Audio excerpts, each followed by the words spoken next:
नमस्कार। आकाशवाणी से प्रस्तुत है समाचार प्रभात।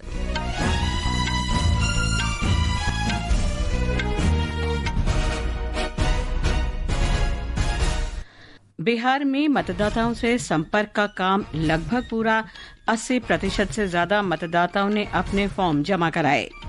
विश्व स्वास्थ्य संगठन ने भारत के पारंपरिक चिकित्सा और स्वास्थ्य आयुष के साथ आर्टिफिशियल इंटेलिजेंस को जोड़ने की सराहना की। मध्य प्रदेश, राजस्थान, गुजरात और उत्तराखंड में तेज बारिश का ऑरेंज अलर्ट जारी। तेंजिंग नोर्गे राष्ट्रीय साहसिक पुरस्कार 2024 के लिए नामांकन शुरू।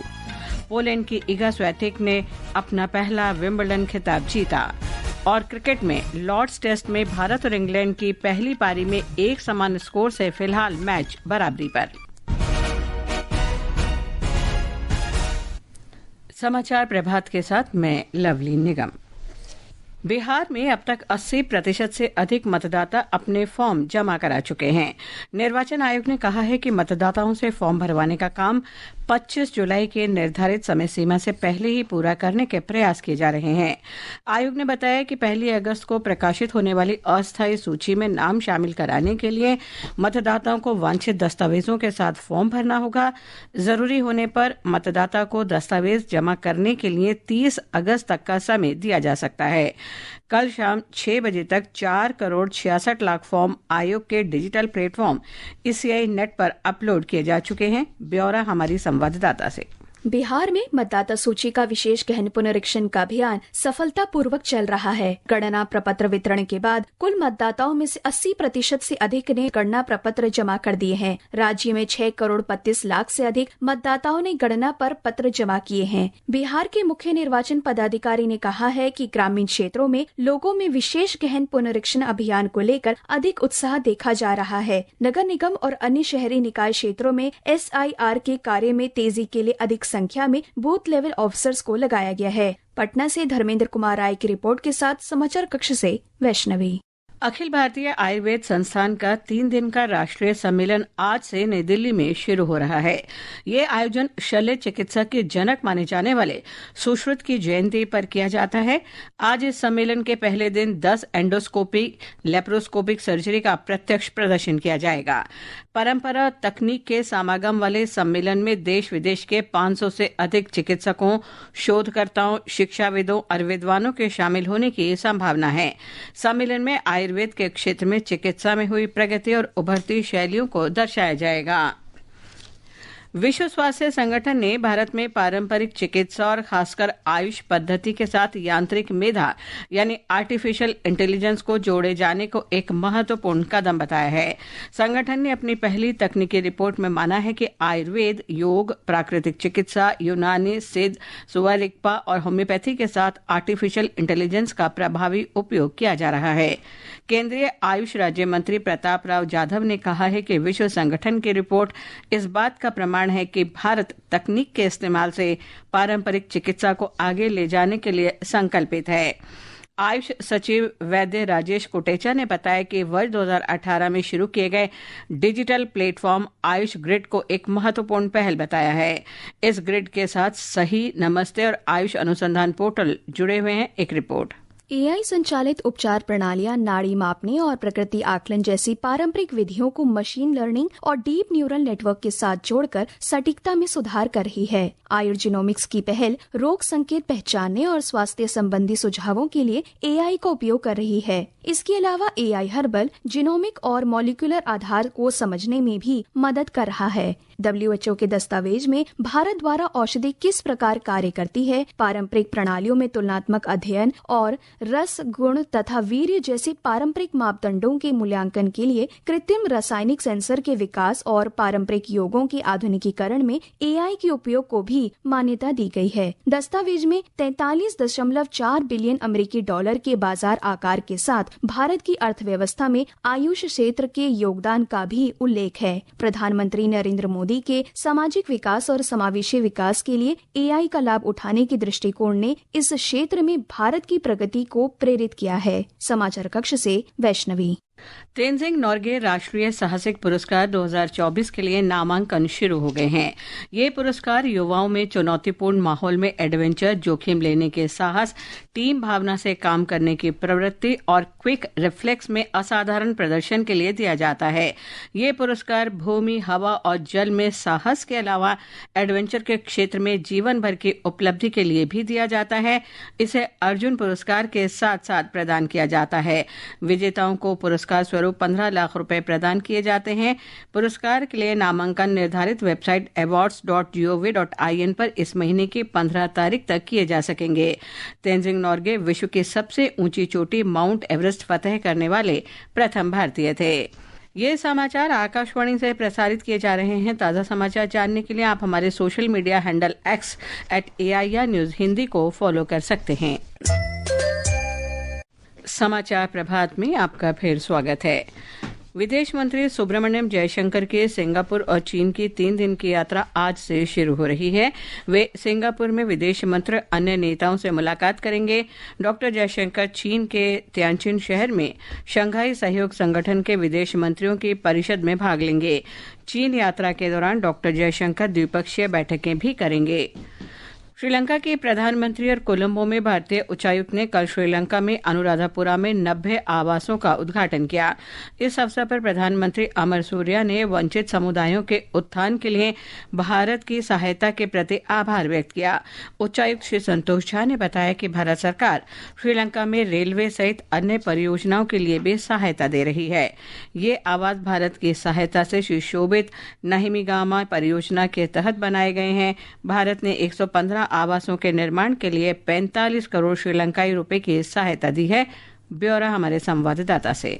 श्री शोभिता नहिमिगामा परियोजना के अंतर्गत अनुराधापुरा जिले के एलापदगमा गांव में निर्मित 90 घरों को लाभार्थियों को औपचारिक रूप से सौंपा गया। भारत की श्रीलंका के विकास प्रयासों के प्रति निरंतर प्रतिबद्धता को दर्शाती ये परियोजना भारत सरकार द्वारा 450 मिलियन श्रीलंकाई रुपयों की वित्तीय सहायता से क्रियान्वित की गई है। ये परियोजना उत्तर मध्य प्रांत के शुष्क क्षेत्र में ऐतिहासिक रूप से वंचित परिवारों को सीधे लाभ पहुँचाती है। ये पहल भारत श्रीलंका के मजबूत द्विपक्षीय संबंधों का प्रतीक है, जो आपसी सम्मान, जन केंद्रित विकास और सबका साथ सबका विकास की दृष्टि पर आधारित है। अहमद मुइन फारूकी, आकाशवाणी समाचार, कोलंबो। अमेरिका के राष्ट्रपति डोनाल्ड ट्रंप ने मेक्सिको और यूरोपीय संघ से होने वाले आयात पर 30% शुल्क लगाने की घोषणा की है। ये दर 1 अगस्त से प्रभावी होगी। श्री ट्रंप ने कहा कि व्यापार घाटा अमेरिका की राष्ट्रीय सुरक्षा के लिए खतरा है। 27 सदस्य देशों वाले यूरोपीय संघ ने 30% शुल्क लगाए जाने की आलोचना की है। यूरोपीय परिषद के अध्यक्ष ने कहा कि इससे महंगाई बढ़ेगी और आर्थिक विकास बाधित होगा। उन्होंने ये भी कहा कि यूरोपीय संघ अपने हितों की रक्षा करेगा। इस बीच यूरोपीय आयोग के अध्यक्ष वॉन डेर लेयन ने कहा कि 1 अगस्त से पहले ही एक निष्पक्ष समझौता करने के प्रयास किए जाएंगे। ईरान के विदेश मंत्री सईद अब्बास अरागची ने कहा है कि वो पहले भी अपने परमाणु कार्यक्रम को लेकर बातचीत के लिए तैयार रहा है और आगे भी रहेगा। कल कई देशों के राजदूतों और प्रतिनिधियों के साथ बैठक में उन्होंने ये गारंटी मांगी कि बातचीत दोबारा शुरू होने पर अमेरिका या उसके मित्र देश ईरान पर युद्ध नहीं थोपेंगे। श्री अरागची ने कहा कि इजराइल ईरान संघर्ष ने फिर साबित किया है कि कूटनीति और बातचीत से ही समाधान निकल सकता है। मौसम विभाग ने आज मध्य प्रदेश, राजस्थान, गुजरात और उत्तराखंड के लिए अत्यधिक बारिश का ऑरेंज अलर्ट घोषित किया है। मौसम विभाग के वरिष्ठ वैज्ञानिक डॉक्टर RK जेनामणि ने आकाशवाणी को बताया कि अगले 3-4 दिन तक हिमाचल प्रदेश, उत्तराखंड और राजस्थान के कुछ हिस्सों में तेज वर्षा जारी रहेगी। उन्होंने बताया कि अगले 2 दिन तक पश्चिम बंगाल, सिक्किम, बिहार, झारखंड और ओडिशा सहित देश के पूर्वी हिस्सों में भी ऐसी ही स्थिति रहेगी। मध्य प्रदेश में ऑरेंज कलर और पूर्व राजस्थान में भारी बारिश, अति भारी बारिश का अनुमान लगाया गया है। अगर बाकी भारत का बात करें तो मानसून का जो ट्रफ है वो सूरतगढ़ से लेकर के दीघा तक लंबित है और नॉर्मल पोजीशन में है और हेवी रेन रहेगा बाकी इलाका में। राष्ट्रीय राजधानी दिल्ली का बात करें, एक वेस्टर्न डिस्टर्बेंस लगा हुआ जो दिल्ली के उत्तर में है। केरल और तटीय कर्नाटक में आज तेज बारिश की संभावना है। पूर्वोत्तर हिस्से में गरज और बिजली के साथ हल्की वर्षा जारी रह सकती है। उधर हिमाचल प्रदेश में 18 जुलाई तक मौसम खराब रहने का अनुमान है। आज मंडी, शिमला, सोलन और सिरमौर जिलों में तेज वर्षा का येलो अलर्ट जारी किया गया है। 14 जुलाई को ऊना, मंडी, शिमला, सोलन और सिरमौर के लिए येलो अलर्ट है। 15 जुलाई को चंबा, कांगड़ा, कुल्लू, मंडी, शिमला, सोलन और सिरमौर में तेज बारिश की चेतावनी जारी की गई है, जबकि 16 जुलाई को लाहौल, स्पीति और किन्नौर को छोड़कर सभी 10 जिलों के लिए येलो अलर्ट जारी किया गया है। ब्यौरा हमारे संवाददाता से। हिमाचल प्रदेश में मानसून की लगातार वर्षा के बीच बीते 24 घंटों में मंडी जिला के मुरारी देवी क्षेत्र में सर्वाधिक 130 मिलीमीटर वर्षा रिकॉर्ड की गई। राज्य आपातकालीन परिचालन केंद्र की सूचना के अनुसार 20 जून को हिमाचल प्रदेश में दक्षिण पश्चिम मानसून के प्रवेश के बाद से अब तक बादल फटने की 22, फ्लैश फ्लड की 31 और भूस्खलन की 18 घटनाएं दर्ज हो चुकी हैं। प्रदेश में 2 राष्ट्रीय उच्च मार्ग और 250 अन्य संपर्क सड़कों पर यातायात अभी भी अवरुद्ध है। इसके अलावा 787 पेयजल योजना और 327 बिजली ट्रांसफार्मर भी बाधित है। प्रशासन द्वारा इनकी बहाली के प्रयास लगातार जारी हैं। रितेश कपूर, आकाशवाणी समाचार, शिमला। विश्व मौसम विज्ञान संगठन ने कहा है कि रेत और धूल भरी आंधी से 150 से अधिक देशों के 33 करोड़ से अधिक लोग पीड़ित होते हैं।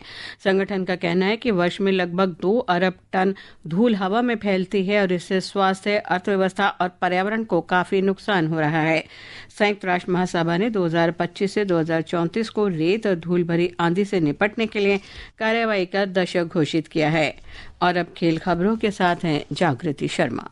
लॉर्ड्स क्रिकेट में एंडरसन तेंदुलकर ट्रॉफी के तीसरे टेस्ट मैच के चौथे दिन मेजबान इंग्लैंड भारत के खिलाफ अपनी दूसरी पारी में बिना किसी नुकसान के 2 रन से आगे खेलेगा। ये मैच भारतीय समय के अनुसार दोपहर 3:30 बजे शुरू होगा। पहली पारी में इंग्लैंड के 387 रन के जवाब में भारतीय टीम भी 387 रन पर आउट हो गई। वहीं टेनिस में विश्व की चौथे नंबर की खिलाड़ी पोलैंड की ईगा स्वियातेक ने पहली बार विंबलडन का महिला सिंगल्स खिताब अपने नाम कर लिया है। ये स्वियातेक का छठा ग्रैंड स्लैम खिताब है। उधर ब्रिटेन के जूलियन कैश और लॉयड ग्लासपूल की जोड़ी ने पुरुष डबल्स का खिताब जीता। पुरुष सिंगल्स में विश्व नंबर 1 खिलाड़ी जानिक सिनर का खिताबी मुकाबला आज स्पेन के दूसरी वरीयता प्राप्त कार्लोस अल्कराज से होगा। वहीं फुटबॉल में अमेरिका में फीफा क्लब विश्व कप फुटबॉल का खिताबी मुकाबला आज चेल्सी और पेरिस सेंट जर्मेन के बीच खेला जाएगा। क्लब विश्व कप में ये दोनों टीमों का पहला मुकाबला है। और राष्ट्रीय खेलों की चैंपियन नीरू ढांडा आज चौथे और अंतिम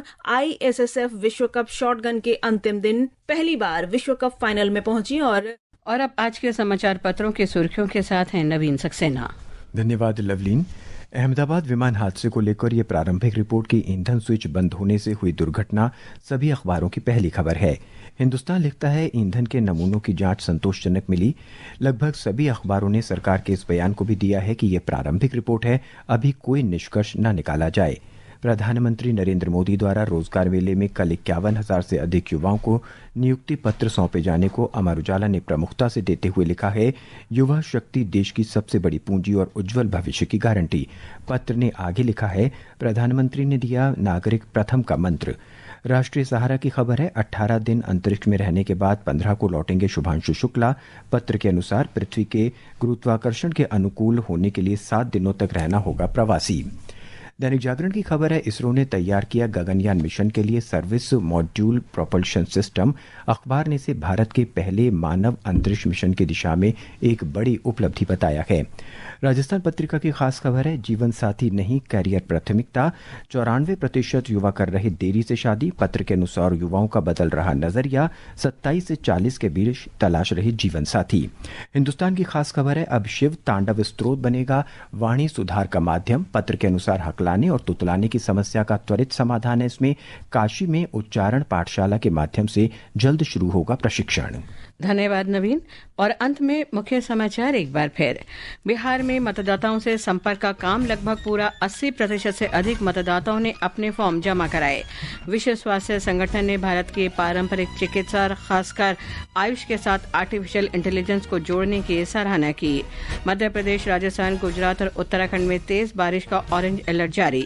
तेनजिंग नोर्गे राष्ट्रीय साहसिक पुरस्कार 2024 के लिए नामांकन शुरू। पोलैंड की ईगा स्वियातेक ने अपना पहला विंबलडन खिताब जीता। और क्रिकेट में लॉर्ड्स टेस्ट में भारत और इंग्लैंड की पहली पारी में एक समान स्कोर से फिलहाल मैच बराबरी पर। इसके साथ ही समाचार प्रभात का ये अंक समाप्त हुआ। नमस्कार।